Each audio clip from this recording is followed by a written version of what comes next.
नमस्कार, स्वागत है आपका न्यूज 69 में। मैं हूं आपके साथ अंकिता और बढ़ते हैं इस वक्त की बड़ी खबर की ओर। मध्य प्रदेश के कांग्रेस विधायक आरिफ मसूद की विधायकी खतरे में है। दरअसल हाईकोर्ट ने माना है कि आरिफ ने सफेद झूठ बोला था, निर्वाचन अधिकारी के साथ कोर्ट को भी गुमराह किया था।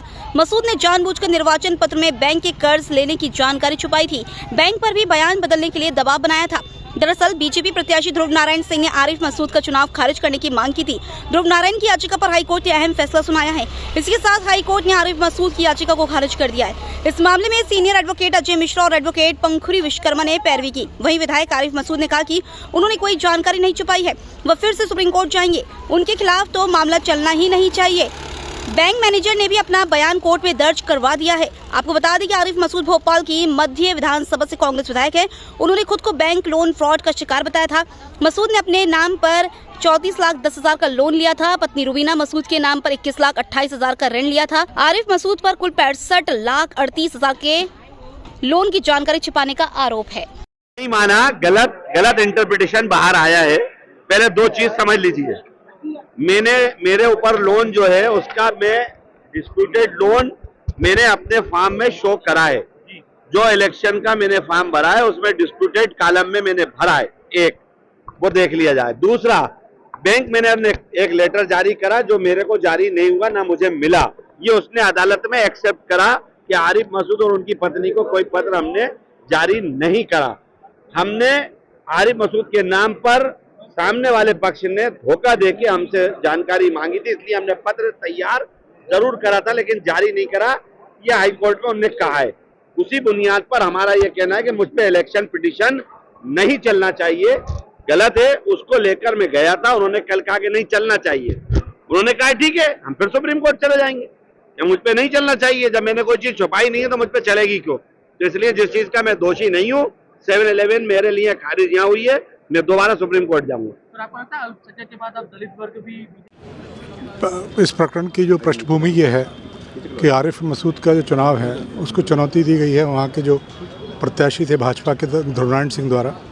तो उस याचिका को निरस्त करने के लिए उन्होंने एक आवेदन लगाया था जो माननीय उच्च न्यायालय ने पूर्व में निरस्त कर दिया था, जिसके विरुद्ध वो लोग सुप्रीम कोर्ट गए। वहाँ जाकर उन्होंने गलत बयानी करी और ये कहा कि जिन दस्तावेजों के आधार पर कर्ज को छुपाने के तथ्य प्रस्तुत किए गए हैं वे फर्जी हैं, कूट रचित हैं।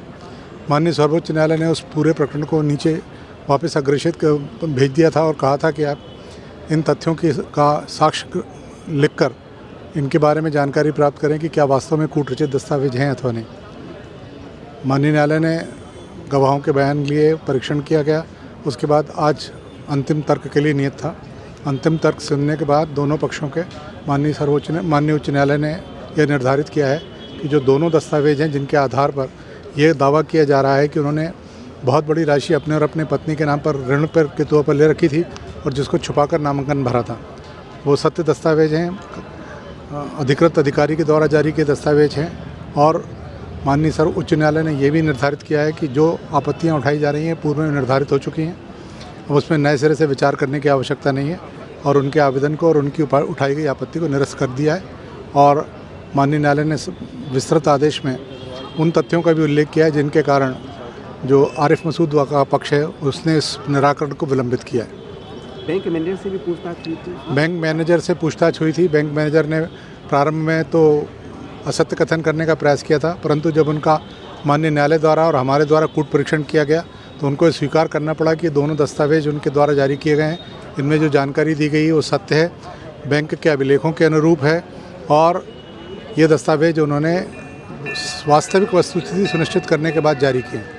इन सारी गवाही को ध्यान में रखते हुए उसका पाठन करने के बाद माननीय न्यायालय ने ये होल्ड कर दिया है कि ये जो दस्तावेज हैं वो उनके जो व्यापारिक उपक्रम है उसके अंतर्गत जारी किए गए, सक्षम व्यक्ति ने जारी किए गए और रिकॉर्ड के अनुरूप हैं, तो उनको कतई भी कूट रचित नहीं माना जा सकता। तो सर इसमें क्या इनकी विधायकी खतरे में जा सकती है? विधायकी क्या अगर प्रकरण में अंतिम में ये तय पाया गया और ये निर्धारित होता है कि इनने जानबूझकर जो इनके खिलाफ बहुत बड़ी मात्रा में ऋण राशि और एनपी अकाउंट हैं इनके और इनकी पत्नी के नाम पर आरिफ मसूद साहब के, तो निश्चित तौर पर ये करप्ट प्रैक्टिस के दोषी ठहराए जाएंगे और तदनुसार फिर इनकी विधायकी जाएगी। इस खबर पर आपकी क्या है राय, हमें कमेंट सेक्शन में जरूर बताएं। तब तक के लिए धन्यवाद।